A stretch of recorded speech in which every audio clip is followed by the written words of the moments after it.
Olá, aluno, olá, aluna, tudo bom com vocês? Espero que todos estejam bem. Na aula de hoje, nós vamos começar a semana 4. Da nossa unidade temática são as crenças religiosas e filosofias de vida. Nosso objeto de conhecimento são os ensinamentos da tradição escrita. Na nossa habilidade, vamos aprender a reconhecer as narrativas e os textos escritos são utilizados pelas tradições religiosas de maneiras diversas. Aqui o nosso tema: tradições podem ser religiosas e por que não? Então aqui já aprendemos, né, que a ação humana, quando ela é transmitida de geração em geração de forma material ou imaterial, pode ser reconhecida como um patrimônio cultural. Ou seja, né, aquelas ações, aqueles conhecimentos, aquilo que é falado, aquilo que é dito, é transmitido também de geração para geração. Ah, então a gente sabe que ela pode ser religiosa ou não religiosa. Essa tradição oral, às vezes o que o seu avô ensinou para sua mãe, que sua mãe que te ensinou. Então, por exemplo, é uma tradição oral, né? Foi contada para vocês que ela pode ser religiosa, mas ela pode ser também uma algo que não esteja relacionado à religião. Ah, então, ah, a gente vê aqui que esse fenômeno, né, o universal humano da religião, é descobrir um universo rico e plural. Então, vamos começar aqui o nosso acervo por meio das narrativas orais e escritas. Tenho para saber mais. A maioria das religiões existentes na humanidade fundamentam-se na concepção do transcendente, no sentido da vida e morte, direcionando a maneira de ser e agir no mundo e repassando seus ensinamentos e valores respaldados nas narrativas orais ou escritas. E muitas narrativas orais e escritas passaram a ser consideradas sagradas, exercendo grande influência na vida comunitária. Então, o poder das narrativas de geração em geração, a preservação da memória. Então, quando ela é escrita, você tem ali algo que pode durar muito tempo. Então, é mais fácil de você conseguir fazer essa preservação da memória.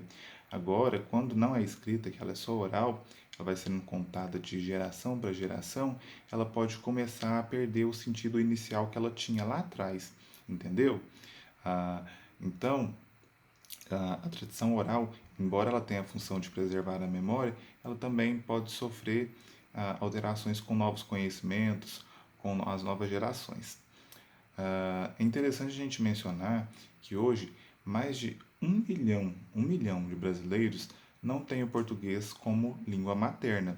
Temos mais de 200 línguas em nosso território e muitas são indígenas e ainda não possuem registro escrito. Ou seja, qual que é o desafio que essas comunidades têm de preservar a sua tradição? É por meio da oralidade, é de passando de geração para geração, porque de forma escrita elas não existem. Então vamos às atividades. Número 1. Tivemos a oportunidade de ler que as narrativas orais são importantes para manter viva a memória de uma família, de um povo, através de várias gerações. Agora é com você. Procure se lembrar de alguma história contada a você por um familiar e registre as informações solicitadas. Que história que algum familiar seu te contou?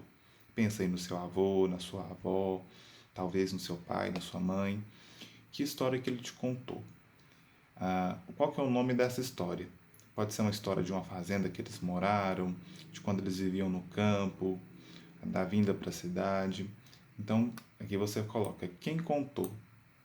Aí você vai falar, meu pai fulano de tal, meu avô fulano de tal, né? Depois, foi uma história da família? Aconteceu na família ou foi uma história de fora da família, né? Alguma situação que eles saibam.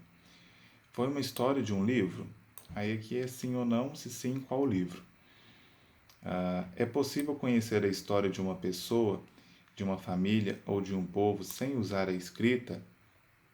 Sim, por que que é possível você conhecer a história de uma família sem necessariamente estar escrito? O que que você usa para isso? A oralidade, a história contada? Como? Né? Então, como que isso acontece? É por meio da história contada, da oralidade que eu acabei de falar. Número 2. Observe as imagens número 1 e número 2. Na imagem número 1, na aldeia Krenak, em Minas Gerais, os idosos dão aulas para os mais novos, que são chamados de mestres da tradição. Então, os idosos lá têm um papel importante. Imagem 2. Raízes. A mulher nas tradições africanas, da tradição oral à militância.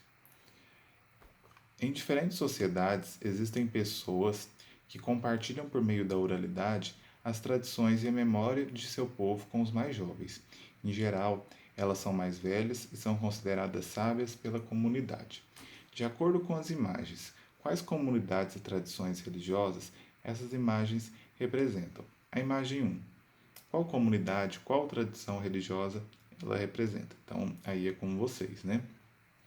Aqui eu já falo o nome da comunidade, então vocês têm que pesquisar no PET, a Krenak. E qual a. Aqui fala em qual tradição religiosa elas se apresentam. Então, elas representam a religiosidade matriz indígena na primeira, e aqui na de baixo, na 2. Aí vocês vão fazer a pesquisa aqui, ver, né, a tradição de matriz africana e o que ela está representando. Número 3. Vamos decifrar o enigma. Utilizando a tabela abaixo, descubra quais são as palavras codificadas que completam a frase. Então aqui tem um alfabeto, assim, um paralelo, né, de alfabeto. A letra A, C, E, F, G, I, L, M, N, O, U, R, S, T, V, C cedilha e o que parece ser a letra O, né? E tem um trecho aqui que vocês vão utilizar esse alfabeto para fazer a tradução. Transcreva aqui o resultado. Então eu não vou passar a resposta para vocês, que é interessante que vocês escrevam. É só olhar aqui, reescrevam, utilizando os símbolos que faz menção à letra. Então aqui já tem a inicial do trecho, né? A tradição oral valoriza os. O que a tradição oral valoriza? A tradição valoriza os costumes. Então, já adiantei aqui a primeira para vocês. Agora, a restante é com vocês, tá? É um exercício bastante simples, mas é interessante a gente utilizá-lo para fazer para decifrar esse enigma. Então, agradeço a atenção de vocês.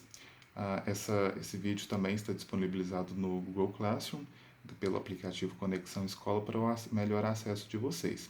Obrigado pela atenção.